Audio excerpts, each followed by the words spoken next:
À la une, les femmes de la société civile formées sur la gestion des fonds relatifs à l'entrepreneuriat. Tenue d'un forum de réflexion sur le théâtre ivoirien pour essayer de remettre la discipline sur les rails. Et puis, au Nigeria, la Haute Cour de justice refuse de libérer sous caution les 3 ressortissants libanais accusés de terrorisme.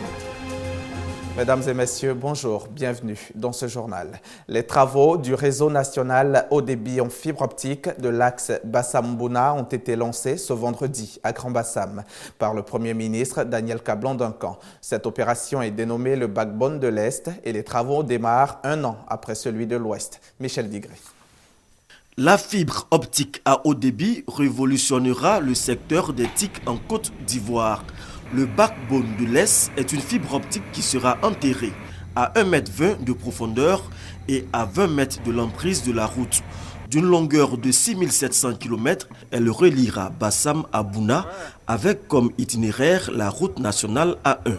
L'objectif poursuivi à travers ce projet est de permettre d'une part l'émergence rapide en Côte d'Ivoire d'une économie numérique inclusive et compétitive et d'autre part la réduction de la fracture numérique en offrant à l'ensemble des foyers l'accès aux TIC à moindre coût.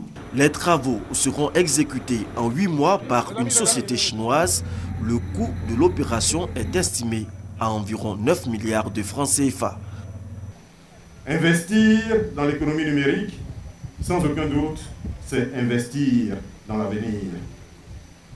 L'investissement dans le haut débit Internet devient l'un des principaux leviers de croissance économique de nos pays. Nous l'avons souvent dit, mais le répétons encore aujourd'hui, pour un pays comme la Côte d'Ivoire, 10% de croissance du haut débit Internet se traduit par 1 point de croissance du PIB chaque année. Le lancement de ces travaux du backbone de l'Est intervient 1 an après le lancement du backbone de l'Ouest. Le projet de construction du réseau national de fibre optique qui va durer 5 ans comporte 5 phases pour un coût total de plus de 100 milliards de francs CFA. L'étape de Bassam en est la 2e phase.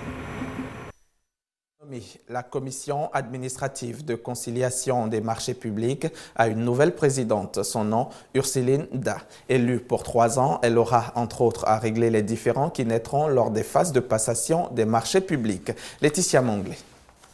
Ursuline Da est la toute nouvelle présidente de la commission administrative de conciliation des marchés publics, la CAC. Sa mission à la tête de ce démembrement de la direction des marchés publics se résume en 3 grands points. Il s'agit de réguler le système des marchés au niveau de l'administration, de régler les différends quant aux passations des marchés publics et de se prononcer sur les sanctions aux infractions commises par les agents publics. La CAC est saisie d'un recours, certes, elle va rendre des décisions qu'on appelle des avis de règlement et ces avis de règlement doivent faire l'objet d'homologation par notre ministère de tutelle qui est en fait le ministère en charge des marchés publics. Et c'est une fois homologués que ces avis deviennent des décisions. Et s'agissant d'un recours non juridictionnel, toute partie qui se trouve confrontée à un litige dont la décision a été rendue par la CAC et qui s'estime encore lésée dans ses droits peut saisir les juridictions étatiques. La direction des marchés publics a toutefois sollicité la contribution de la CAC pour l'amélioration du taux de décaissement des crédits des marchés publics. Sous tutelle du ministère en charge de l'économie et des finances, la commission administrative de conciliation des marchés publics est composée de 3 membres désignés, élus pour un mandat de 3 ans renouvelable 1 fois. La période de Ramadan, on le sait, est un moment de prière, de jeûne et de spiritualité. C'est aussi l'occasion pour faire de bonnes affaires. Aux abords des mosquées, de petits commerces fleurissent. Du jus de gingembre, des beignets faits à base de haricots ou de mil, du lait. L'on y trouve tout ce qui peut servir à la rupture du jeûne. Un commerce ponctuel que nous fait découvrir Grace Kando. Depuis quelques jours, les fidèles musulmans sont rentrés de plein pied dans le jeûne. Moment de purification, de grâce, de prière et de partage. Ce temps qui dure 1 mois est l'occasion tout trouvée pour faire de bonnes affaires. Aux abords des mosquées, de petits commerces se développent. Toutes sortes de mets sont proposés aux fidèles musulmans à l'heure de la rupture du jeûne. Au tableau des suggestions, des beignets faits à base d'haricots, communément appelés gaou, ou des galettes de mil appelées woumi et des boissons de tout genre. Et les dates du 8h27, Bon, du coup, 40, on a coupé. Bon, on a acheté un peu de ngomi. Quand tu carême maintenant, les ngomi, ou bien son ngomi, c'est bon quoi. J'ai jeûné toute la journée. J'ai mis des galettes qu'on fait l'argot et un koudi pour rompre mon jeûne. La période de jeûne, moment des vaches grasses pour les commerçantes. Je vois Nyomi, c'est que si on est rentré dans le mois de carême, ça va par jour, au moins 10 000, 12 000. Si ce n'est pas mois de carême, on peut avoir 3 000, 2 000. Ça va, je ne peux pas dire mauvais nom de Dieu. Comme c'est le mois de jeûne, le soir je vends avec ma maman, ça marche très bien, ça marche. Par jour on peut avoir les 25 000, la fois on va avoir 20 000. La nuit est tombée, le compte est bon, la journée a été gagnée en bonne affaire, mais les commerçantes attendent toujours. Après la prière du soir, ce sera encore la ruée sur leurs aliments et boissons en vente. Et comment gérer son entreprise? La réponse à cette question a été donnée ce vendredi par la COFA, la Confédération des organisations féminines africaines, qui a initié un atelier de formation, une plateforme qui vise à offrir à ses membres les outils qui leur permettront d'améliorer la gestion de leurs affaires. Juliette Ouya. Elles tiennent divers commerces dans le district d'Abidjan et à l'intérieur du pays. Réunies au sein de la Confédération des organisations féminines africaines, la COFA, elles ont décidé d'unir leurs forces pour assurer l'intégration complète de la femme dans le développement économique de l'Afrique. Pour atteindre cet objectif, une formation sur la gestion des fonds relatifs à l'entrepreneuriat. Toute chose que tu fais qui te donne de l'argent, c'est une entreprise. Et les femmes doivent savoir gérer mieux cela afin qu'elles puissent vraiment sortir de la précarité, de la pauvreté et du sous-développement. Et nous sommes dans un pays aujourd'hui qui sort de la guerre où nous devons émerger. Tenue des comptes, inventaire, planification et gestion des stocks, analyse prévisionnelle des ventes, tout est passé en revue. L'Afrique est gorgée de richesses, mais il faut les exploiter. Et pour les exploiter, il faut une main-d'œuvre qualifiée et une bonne gestion, un bon management. Des enseignements pour booster l'activité économique des participantes. La plupart des braves femmes aujourd'hui qui cherchent de l'argent, qui font rentrer de l'argent, qui s'occupent de leur famille, sont pratiquement illettrées, ne connaissent même pas la base de la gestion. Donc je pense que ce genre de formation est très important pour que ces personnes-là arrivent à gérer le peu qu'elles ont. La Confédération des organisations féminines africaines compte à ce jour plus de 200 associations et coopératives agricoles féminines. Le théâtre ivoirien, on le sait, n'est plus ce qu'il était. C'est aujourd'hui une discipline en totale régression. Un forum de réflexion initié donc sur le sujet, un cadre qui vise à remettre en selle les disciplines artistiques dont la danse qui se meurt également. Franck Quadio pour les détails.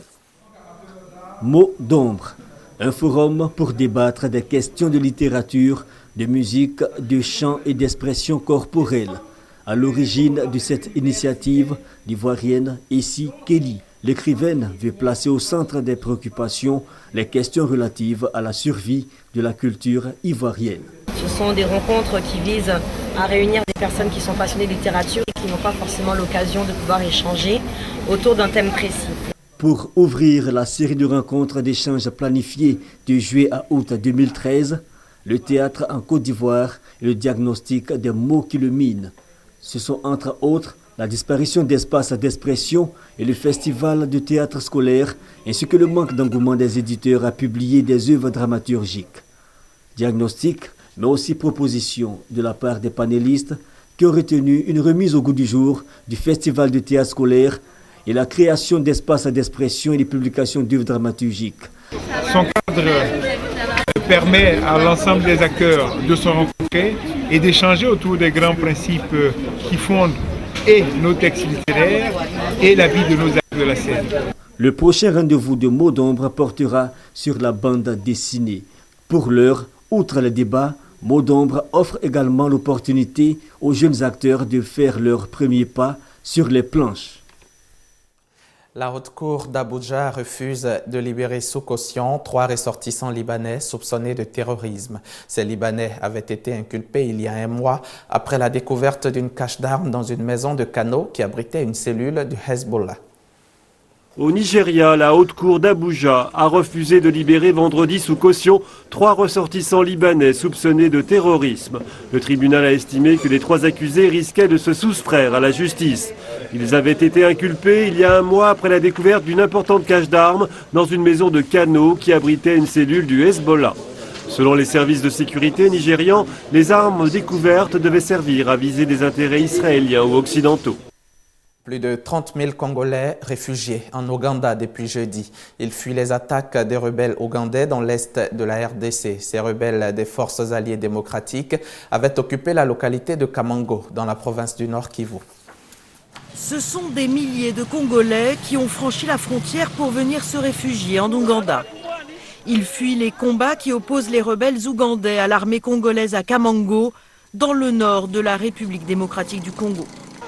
Au total, ce sont plus de 30 000 réfugiés congolais enregistrés par la Croix-Rouge, qui a été obligée d'improviser des camps, comme ici dans cette école primaire de Boubandi, à 2 km de la frontière.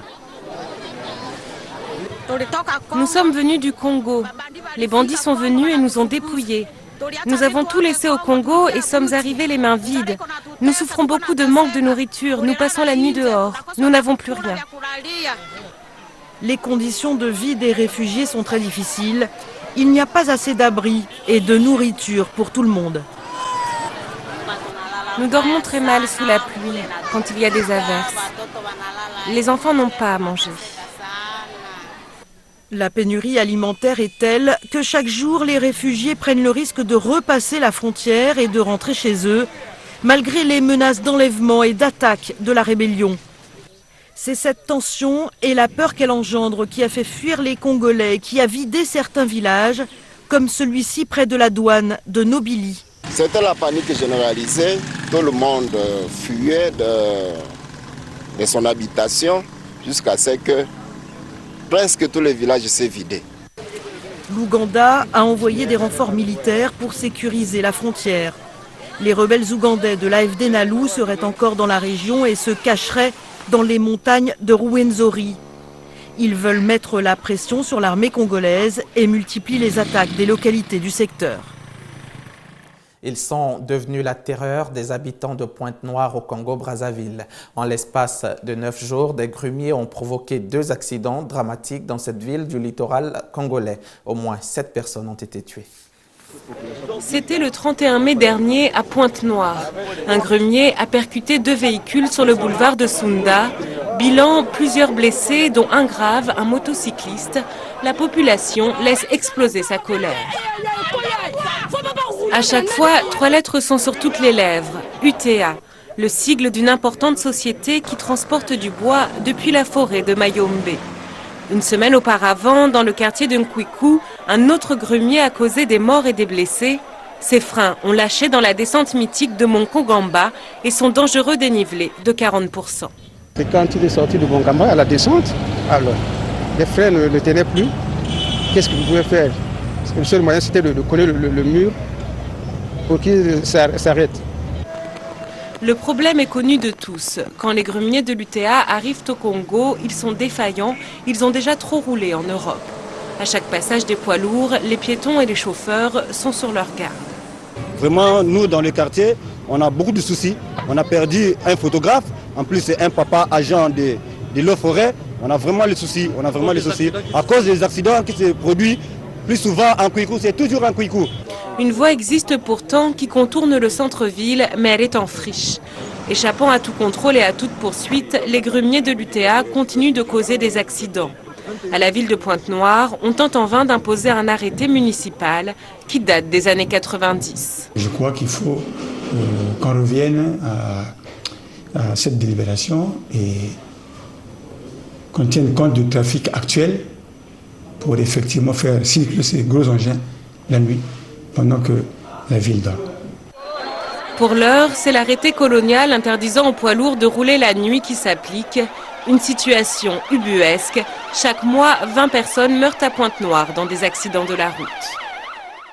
La journée de Malala, célébrée le 12 juillet dernier. Une cérémonie en l'honneur de Malala Yousafzai, cette jeune adolescente pakistanaise qui avait survécu à une agression perpétrée par les extrémistes religieux. À cette occasion, à la tribune de l'Assemblée générale de l'ONU, Malala apprenait l'éducation pour tous.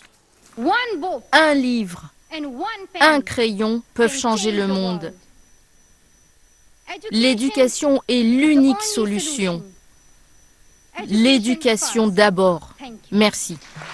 Premier discours public aux Nations Unies de Malala, la jeune pakistanaise qui avait été la cible des talibans en 2012 pour son engagement en faveur du droit des filles à être scolarisées. Blessée à la tête, elle a été longuement applaudie par un parterre de dignitaires dont le secrétaire général des Nations Unies.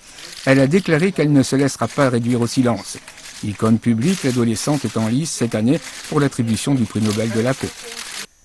En bref, la France célèbre aujourd'hui même, 14 juillet, sa fête nationale. Une dizaine de contingents venus d'Afrique sont représentés aux côtés des Français. C'est ici qu'on s'arrête pour aujourd'hui. Merci de nous avoir suivis. Vous pouvez revoir ce journal sur www.rti.ci.